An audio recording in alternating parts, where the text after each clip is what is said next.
From my mom, she get out and she kind of break everything up. 25-year prison sentence, 15 years out. The past, the present, and future of Markeno Royal. My name is Markeno Royal. I'm from St. Pete, but my bones, my family, everything actually from Texas, Dangerfield. But I was born in St. Petersburg, Florida. My other two younger brothers, they're biological daddy, so he was my stepdad. The moment she got locked up, he took us all in. He took all 4 boys in by himself. He was from Homerville, Georgia, down there in the middle of nowhere. I think the biggest thing for me looking back at that time with him down in Georgia was that our men, they don't get the credit they deserve when it comes to raising young men or their kids or anything like that. But because of what he did, I'm always reminded that men can do it. You know, they're capable of doing it. It's just a matter of fact if they want to do it, because he didn't have to do it. He just did things a certain way. You know, when discipline came around, he made sure that I was understood. Wasn't gonna be no bull jiving, no monkey shining, wasn't none of that going on in the house. And so just being around him as a man, it gave me a chance to see what it looks like from the standpoint of a man who's raising kids on his own with no woman, what discipline looked like, what it looks like to be a stoned down man, raising young men, and not for the nonsense. I was always in trouble. And every time I get in trouble, you know, it would be discipline. You have consequences for your actions.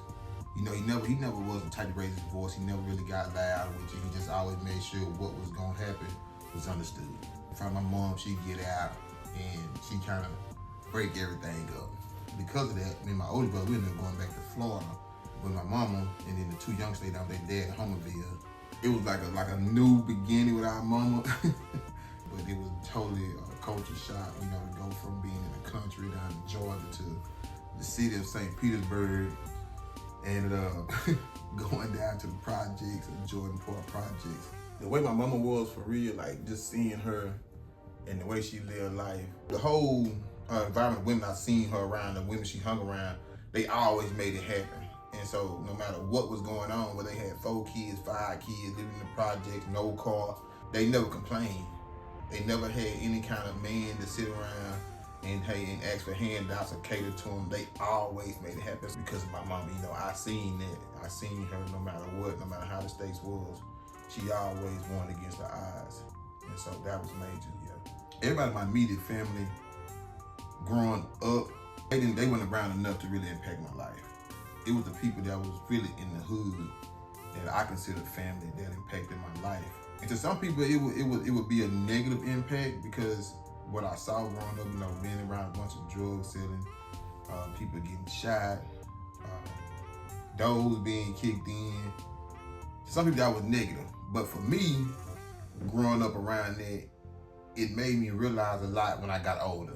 I tip my hat to the guys who I grew up around. They wasn't the best of men by the standard of the world, but for me, they was heroes because they always, no matter what they had going on, they took care of their family, they took care of their kids.